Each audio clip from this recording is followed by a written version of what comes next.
Everyone, today we're going to be going over lesson 4, which is elastic and inelastic collisions. Again, this is continuing on our unit of momentum collisions, right? So hopefully, if you're on this lesson, it is Wednesday, April 1st. Again, you could be doing this a little bit ahead of time or be catching up. By the way, glad you're here. All right.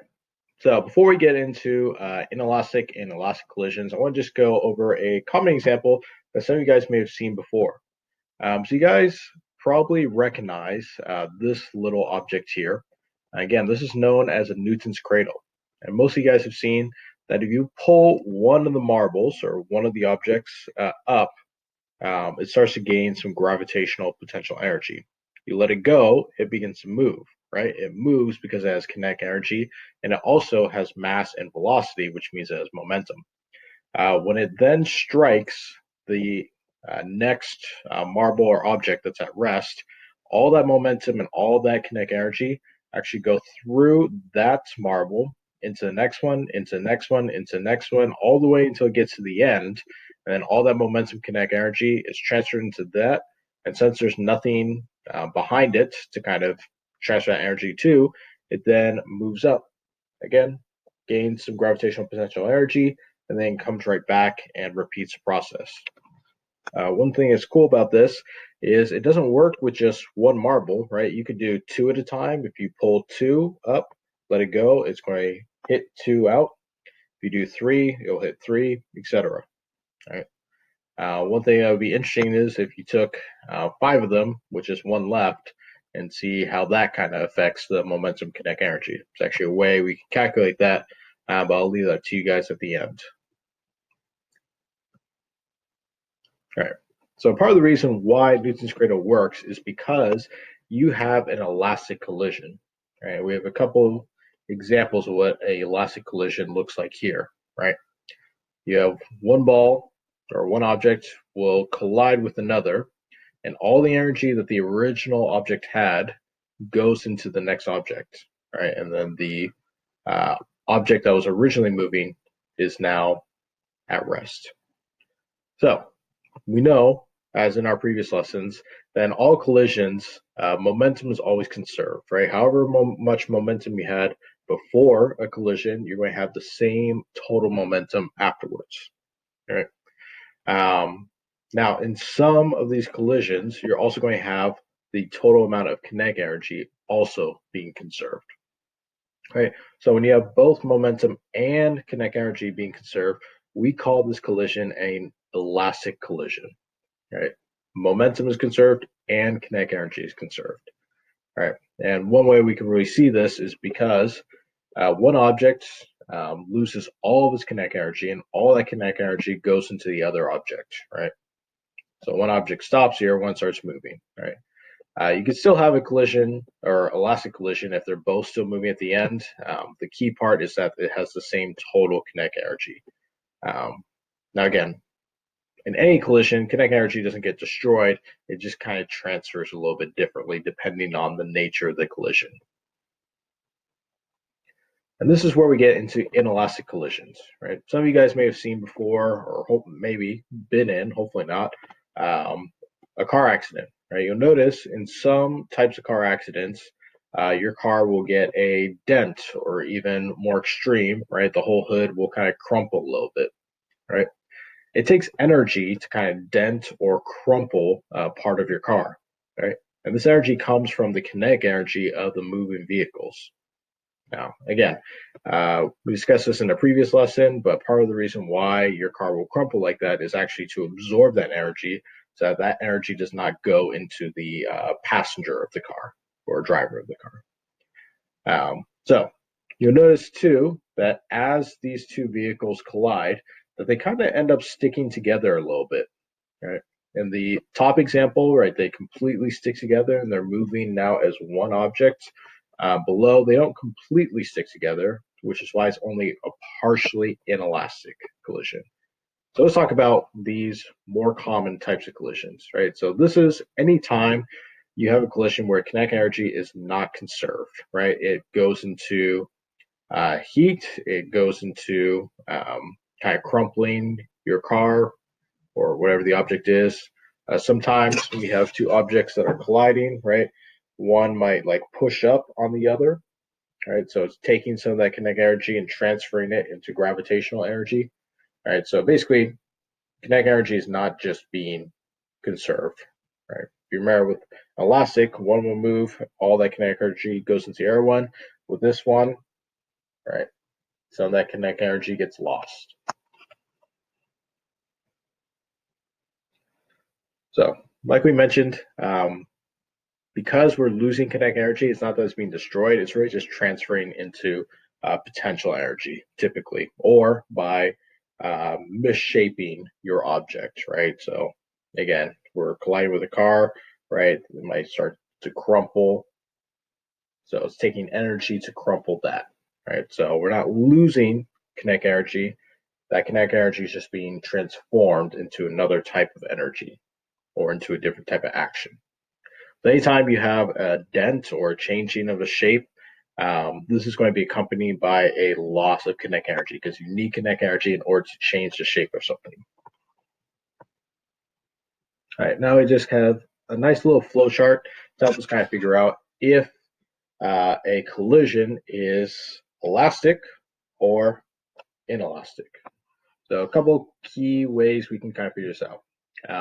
During the collision, are they stuck together? Yes, that means that it's completely inelastic, right? It's not stretchy, they're not bouncing, right? They're stuck together, it's completely inelastic. Let's say if they're not completely stuck together, but one of the objects is crushed or bent, then it is partially inelastic, right? So again, you think about, two cars getting into a serious fender bender, one of them having a big dent in it, and they kind of push off from each other a little bit. That's still partially inelastic. Both say, right, they're not stuck together. There's no crushing or crumpling or bending or anything like that. That means it's going to be elastic. Okay.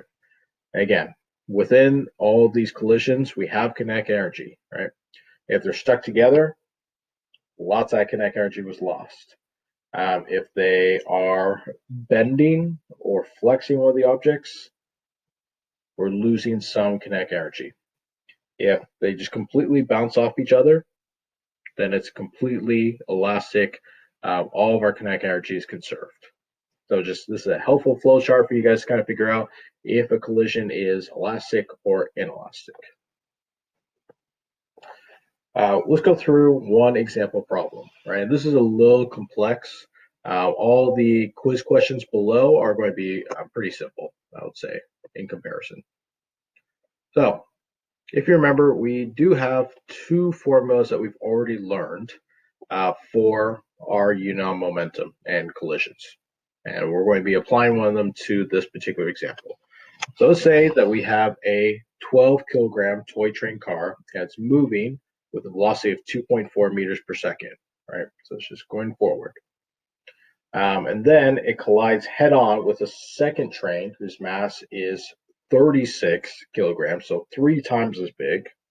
Right? Try to mimic that. And was at rest, meaning it's going at 0 meters per second, right? So going pretty fast, collides with a much larger object. Now, if the collision is perfectly elastic and all motion is frictionless, we want to calculate what is going to be the velocity of the two cars after the collision. Okay, so since we know that the collision is elastic, both our momentum, right, the momentum before and the momentum after is going to be equal. We also know that the total amount of kinetic energy before and then after is also going to be equal. So we're going to use our two little formulas here. So, right, we have our conservation of momentum formula that we want to figure out, right? That's mass of our first object times velocity of our first object plus mass of our second object times mass of our second object equals the mass of the first object times the velocity of the first object afterwards plus mass of our second object times mass of our velocity of our second object after. Big mouthful. But again, same formula we're using, right? Just key piece is our momentum before the total is equal to our momentum afterwards. Same with our conservation of kinetic energy, right? We know when our object's moving, it has kinetic energy, right? So our kinetic energy formula is 1/2 mass times velocity squared. So figuring that out for object one before, plus the kinetic energy of object two, right, equals kinetic energy of object one after the collision. This actually should be a plus sign. Plus the kinetic energy of object two. All right.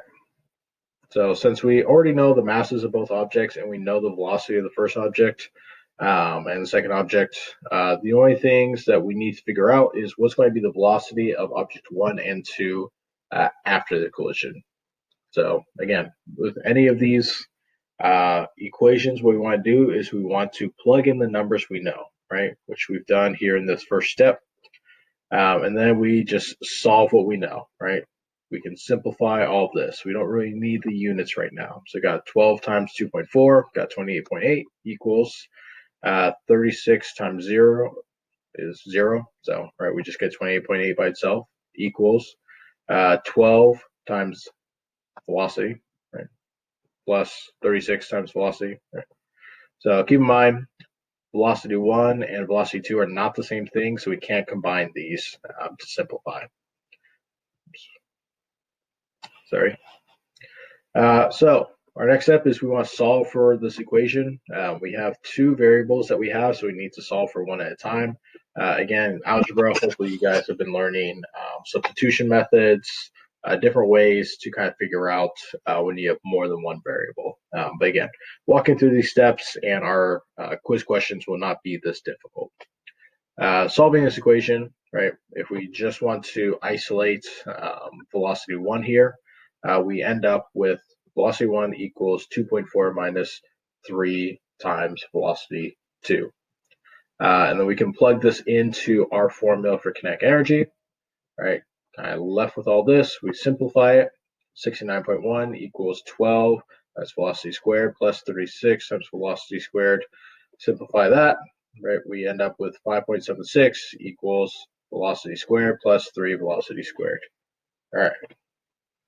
Moving on, we can then substitute this in into our velocity 1, right? Again, just kind of breaking it down a little bit, simplify, end up with our velocity of object 2 after the collision is 1.2 meters per second. Plug that back into our equation for velocity 1, right? And then we end up with negative 1.2 meters per second. So we figure out that after a collision, the heavier car, which was originally at rest, is now moving at 1 meters per second, and the lighter car is actually bounced off it and is moving in the opposite direction at 1.2 meters per second. So they both, right, at rest, moving, hits it, and they both kind of bounce off each other a little bit. Both going 1.2 meters per second, but in opposite directions. All right. So once again, we have the same simulation. Again, you can kind of use this to further your knowledge of elastic and inelastic collisions. Just think about a bumper car by definition, right? Are you more likely to have elastic collisions or inelastic? Kind of play around with this to kind of see the nature of those types of collisions. A couple extra readings here that you can go a little more in depth, right? A little more reading on elastic collisions, on inelastic collisions, see some more examples. And there's some good kind of word problems in there for you guys to work on if you guys want to delve a little bit deeper into the math. Just as a quick summary, elastic collisions are ones in which both momentum and kinetic energy are going to be conserved. So you think about like a bouncy ball bounces off the ground, right? Its momentum and its kinetic energy are for the most part conserved. Although you will notice that if you just drop a bouncy ball to the ground and it comes back up, it's not going to come back to its original height, right? It does lose a little bit of kinetic energy, but it's still mostly elastic. Inelastic collisions are those in which momentum or kinetic energy is not conserved, so you're losing some, right? So your car is getting crushed a little bit, takes kinetic energy to do that, or both objects get stuck together and are moving slower than they were before. Again, just kind of a fun little video here on the nature of balls and how they bounce. So feel free to kind of look at that. Just gives you a little further knowledge about elastic and inelastic collisions. All right, so that's it. We do have some quiz questions below. Feel free to take a look at those, and I will see you in tomorrow's lesson.